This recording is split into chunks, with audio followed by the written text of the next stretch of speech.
Hello everybody, I'm here again today to try to help you improve your riding technique. My goal, in my opinion, is quite a complex one. I started already last year with one of my pupils, talking about the particular show jumping question I'm most often asked about. Very often, in show jumping, the problem is learning to judge distances. This isn't easy. In the last two lessons, in which we talked about distances, we looked at exercises with set distances to help us better understand the approach to a jump.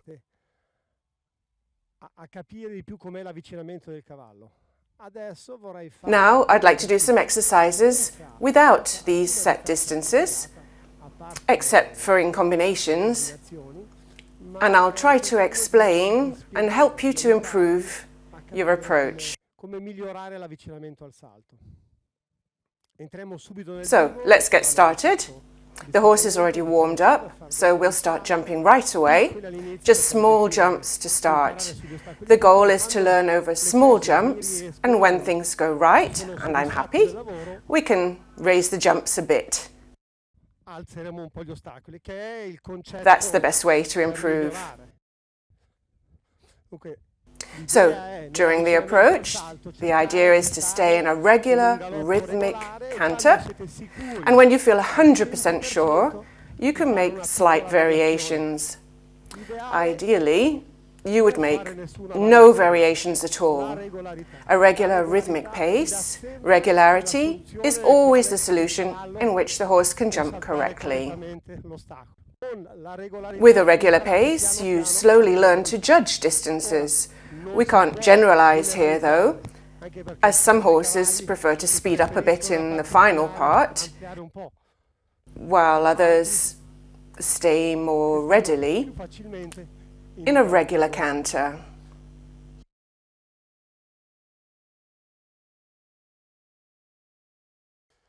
This mare likes to speed up a bit, but to regulate the approach a bit better, you have to try to get her to stay in a regular canter.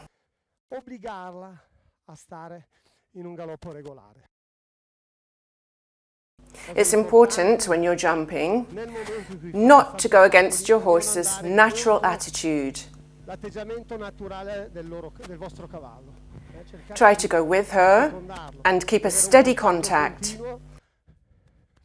If the horse speeds up, keep a restraining hand. If it tends to slow down, apply your leg.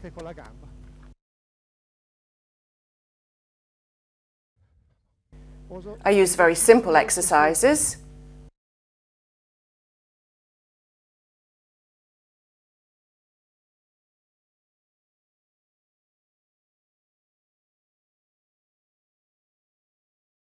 This exercise, there are still too many variations here. When you watch really good riders, they make very few variations.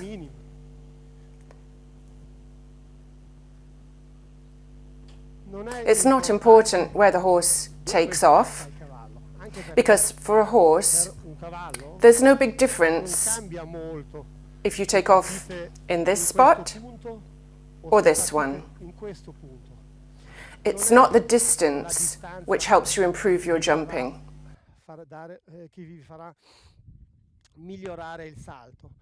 It's a clear approach, a regular rhythmic pace, a balanced horse, and as few variations as possible. Even if you aren't sure of your distance, if you stay in a regular canter, the situation is clear. Okay, it's not easy. If you aren't sure of your approach, there's a tendency to speed up or pull. You can only do it well when you're sure. So, what you need to do is start with poles on the ground and then move on to small jumps. Until that's perfect, it's useless to put the jumps up.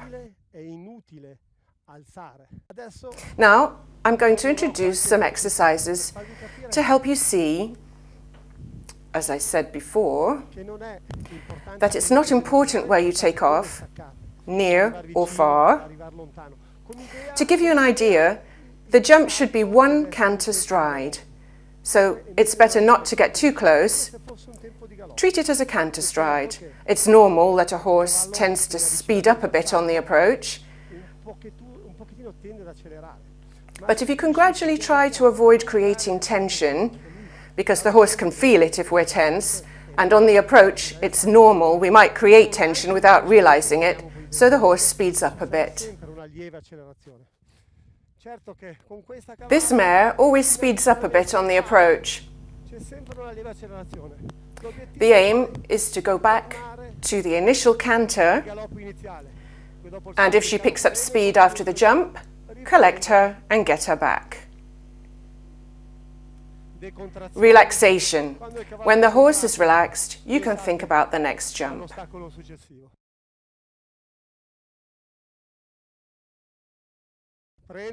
She's taking a bit of initiative. As I said, we don't go against her natural attitude. If she takes the initiative, I try to go with her, because wanting to go forward is a good sign.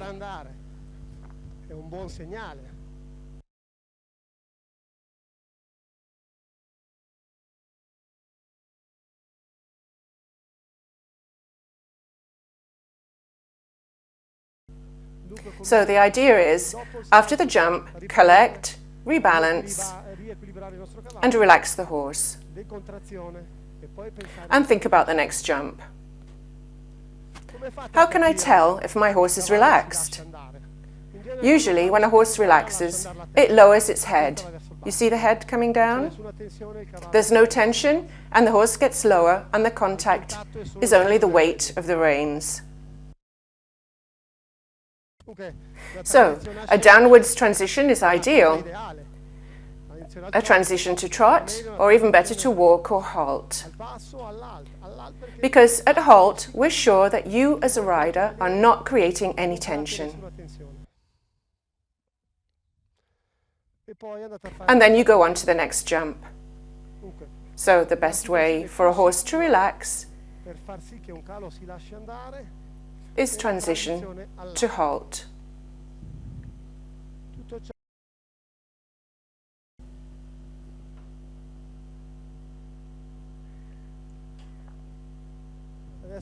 Now the mare has landed on her near fore. I want her to change leg, and she's resisting. I don't insist. I first look for a moment where she relaxes, then I think about changing leg.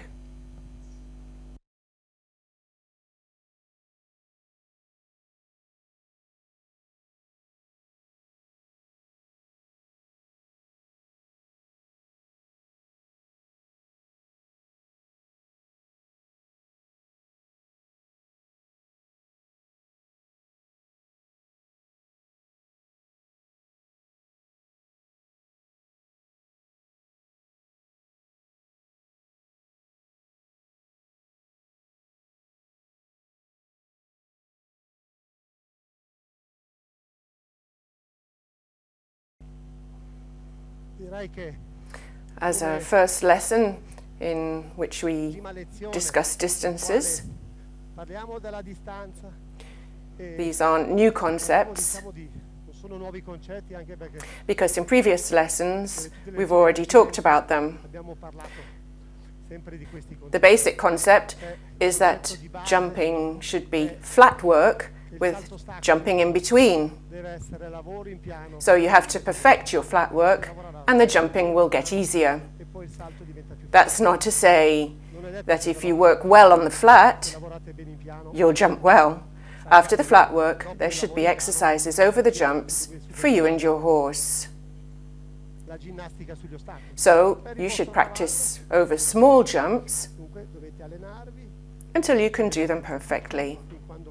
Then, bit by bit, you can raise them. But to improve your jumping, you need to practice over jumps. Otherwise, it's difficult or almost impossible to improve. Okay, I think that's enough for today. I just want to add that if you have any questions advice to share, or you want to talk about a particular topic, especially because the approach to a jump and distances are delicate topics about which there's much to discuss, you can write to horseshowjumping@gmail.com. Thank you and enjoy your riding.